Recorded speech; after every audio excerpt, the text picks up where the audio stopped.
मरने का इतना शौक है, कहीं और जाकर मरो ना मैडम। आइला, एड़ी है क्या? इधर हम लोगों की सांस अटक गई है, इसे तो कोई फर्क ही नहीं पड़ता। जिसको हो जाती है ऊपर वाले से शिकायत, वो जिंदगी की परवाह नहीं करते, और जिनको हो जाती है जिंदगी से नफरत, वो मौत के समंदर से भी नहीं डरते। क्या हो गया ये? क्या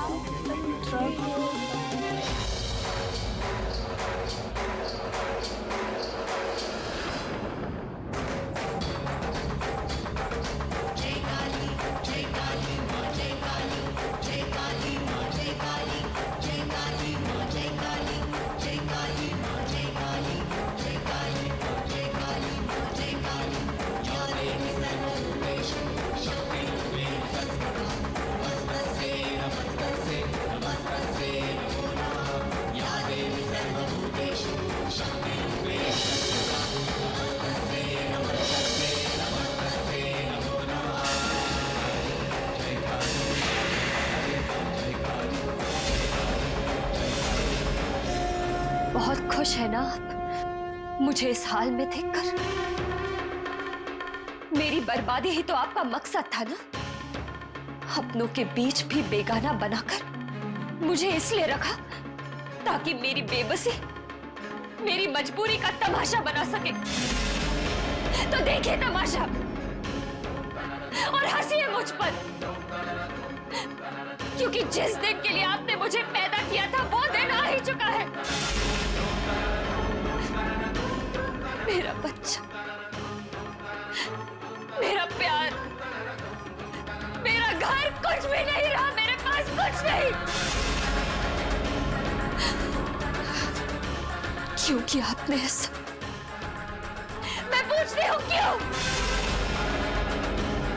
एक बच्चा जब पैदा होता तो उसके माँ बाप उसे अपने हाथों में उठा लेते,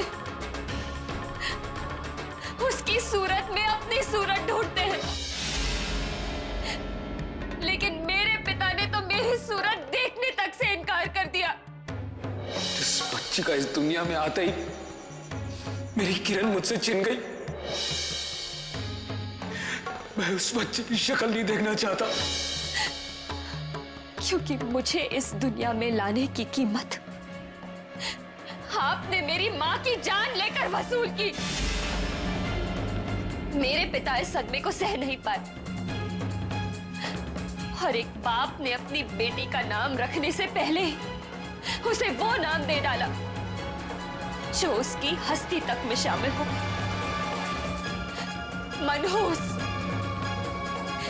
मेरे पिता के मुंह से निकला हुआ पहला शब्द मनहूस। मैं तो ये तक नहीं जानती थी कि इस शब्द का क्या मतलब होता है, लेकिन आपकी दी हुई जिंदगी ने मुझे ये सिखाया कि मनहूस एक ऐसा इंसान होता है जिसकी जिंदगी में कभी कोई खुशी नहीं आती। हाँ, अगर कुछ आता है तो सिर्फ नफरत और तिरस्कार, और वो मुझे खूब मिला। बचपन में अपने पापा की नफरत सहते सहते मैंने कभी ये उम्मीद नहीं छोड़ी कि एक दिन मेरे पापा मुझे अपने सीने से लगाए, मेरे सर पर अपना हाथ फेरेंगे, मुझे मेरे नाम से पुकारेंगे। लेकिन आपसे यह भी नहीं देखा गया, और मेरी जिंदगी में एक सौतेली माँ भेज दी। मुझे इतनी तकलीफें दी जितनी वो दे सकती थी। मुझे मारा, सताया, यहाँ तक कि कई बार मेरी जान तक लेने की कोशिश की, लेकिन मैं नहीं मरी, मैं जीती रही। इतने जुल्म सहने के बाद भी मैं जीती रही, इस विश्वास के साथ कि मुझे जन्म देने वाली मां भले ही मेरे साथ ना हो, लेकिन इस दुनिया को चलाने वाली, इस दुनिया की जननी मेरे साथ रहेगी। लेकिन मैं गलत थी, क्योंकि मेरी जिंदगी के सारे दुख, सारी तकलीफें, मुझे मिलने वाली सारी नफरत आप ही की वजह से थी। मेरी जिंदगी की तकदीर का हर पन्ना आप ही ने लिखा था।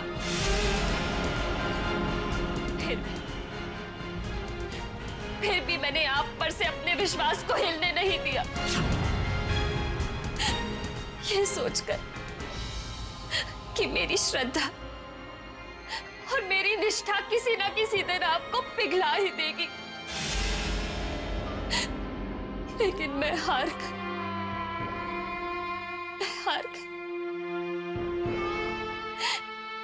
एक इंसान भगवान से कैसे जीतता?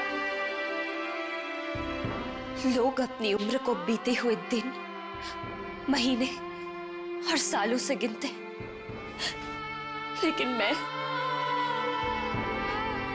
मैं तो अपने बहे हुए आंसू, अपने शरीर और दिल पर लगे हुए चोट को गिनते गिनते बड़ी हूं। प्यार के लिए तरसती हुई अकेलेपन में कब मैं बचपन से बड़ी हो गई पता ही नहीं चला। और फिर मुझे भी किसी का सहारा मिला।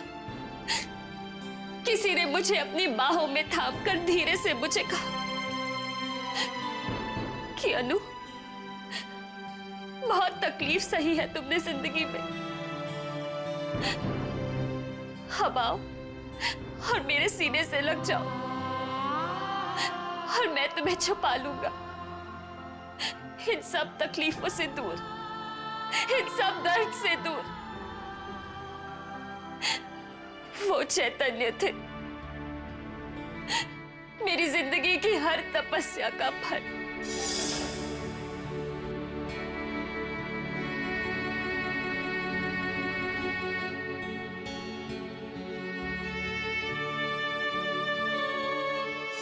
जब मेरी डोली चैतन्य के घर पर पहुंची तो मैं खुशी से पागल हो गई।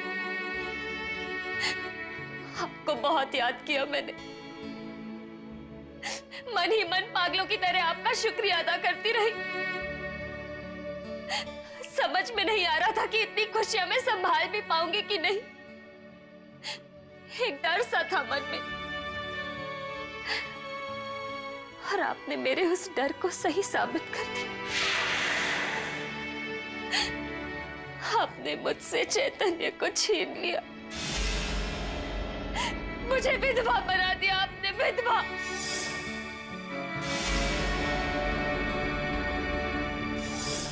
उसके बाद आपको मुझ पर थोड़ा रहम आया और आपने मेरे पापा का प्यार मेरी झोली में डाल दिया। और फिर दक्ष, एक बार फिर से बाबुल के घर से मेरी डोली उठी।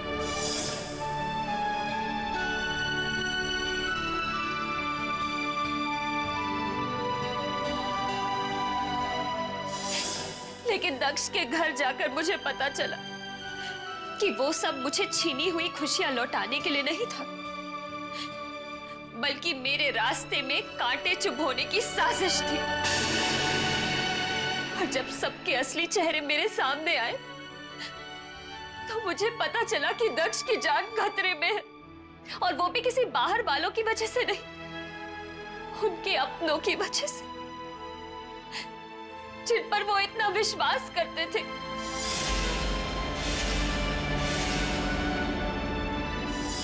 रात को अचानक उठकर बैठ जाती थी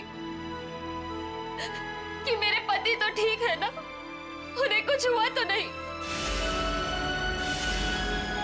मैंने अपनी लड़ाई खुद लड़ी, अपने पति की ढाल बनकर अपने सिंदूर की रक्षा की मैंने, और धीरे धीरे सब ठीक हो गया।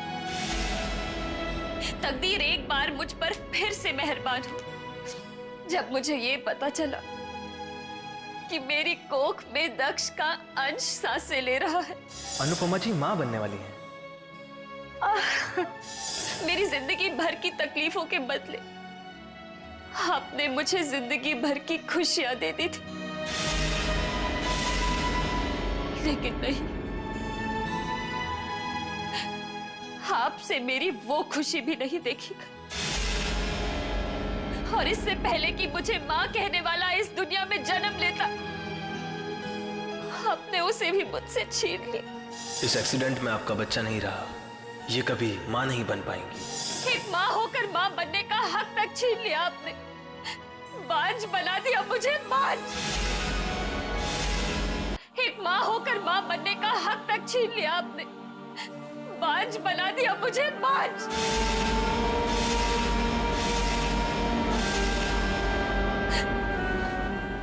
सोचा था दक्ष के प्यार के सहारे जिंदगी काट लूंगी, लेकिन दुनिया ने बांझ नाम के इतने पत्थर मारे कि मैं छन्नी छन्नी हो गई। भूलना मत इस बात को कि तुम बांझ है, बांझ। लेकिन फिर भी आप बुत बनी ऐसी ही खड़ी रही। कुछ नहीं कहा आपने, कुछ नहीं कहा। फिर जब अनुभव आया, अनुभव के आते ही मुझे लगा जैसे कि मेरी सूनी बगिया में बाहर आ गई हो।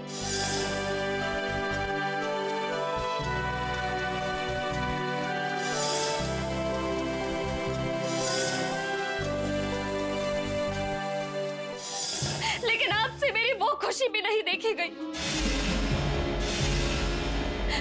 मुझे बच्चा दिया तो मेरे पति को छीन लिया। दक्ष मुझे छोड़कर चलेगा। अलविदा, अब हम कभी नहीं मिलेंगे, कभी भी नहीं।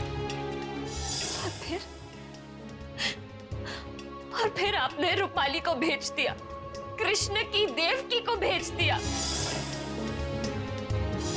जबकि उस कृष्ण की यशोदा बनना ही मेरी जिंदगी का मकसद बन चुका था। कितना तड़पी मैं, कितना रोई। इंसान भी कितने बेवकूफ होते हैं, एक पत्थर को मूर्ति मानकर उसे पूजने लगते हैं और ये उम्मीद भी करते हैं कि उनकी श्रद्धा से उस पत्थर में एहसास जाग उठेंगे। लेकिन सच तो ये है कि पत्थर पत्थर ही होता है, उसमें एहसास जाग ही नहीं सकते। आप भी वही है, एक पत्थर है आप माँ, एक पत्थर है जिस पर किसी के आंसुओं का कोई फर्क नहीं पड़ता, कोई असर नहीं पड़ता।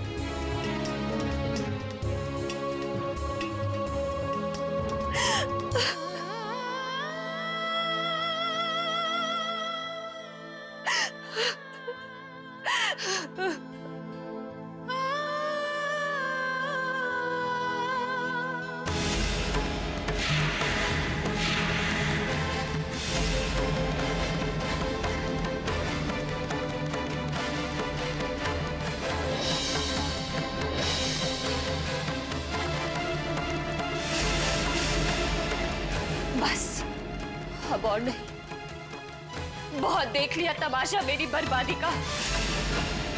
अब आप मेरी बर्बादी पर नहीं हंसेंगे, लेकिन अब आपको इस मूरत से निकलकर मेरा सहारा बनना होगा। आपको ये साबित करना होगा कि आप वाकई मां हैं, जगत जननी है। अब तक आप मेरी बहुत परीक्षा लेती आई हैं और मैं देती आई, लेकिन अब परीक्षा देने की बारी आपकी है। चुनौती देती हूं मैं आपको कि अगर आप सच में हैं, तो अपने होने को साबित करिए। साबित करिए कि इस मूर्ति में जो दिल है वो एक माँ का है, उस माँ का जो अपने बच्चे की एक पुकार सुनते ही दौड़ी चली आती है, उसकी मदद कर दे, उसको सहारा दे दे।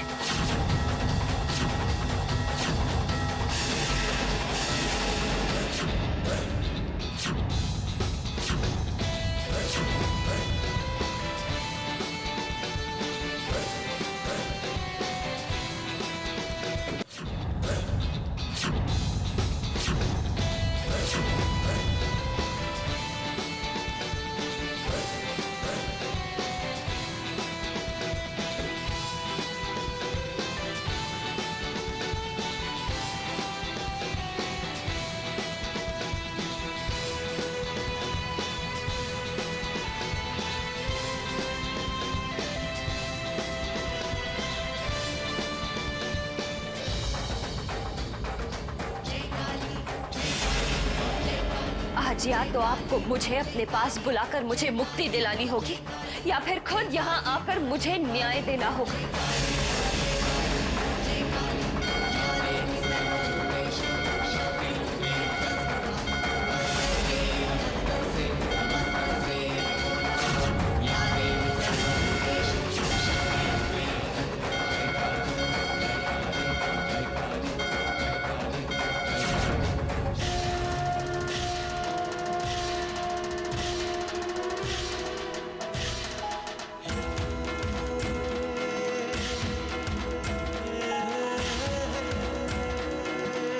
तुझे आना ही होगा।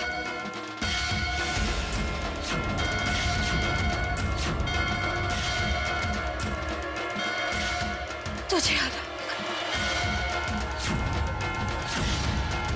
तुझे आना ही होगा।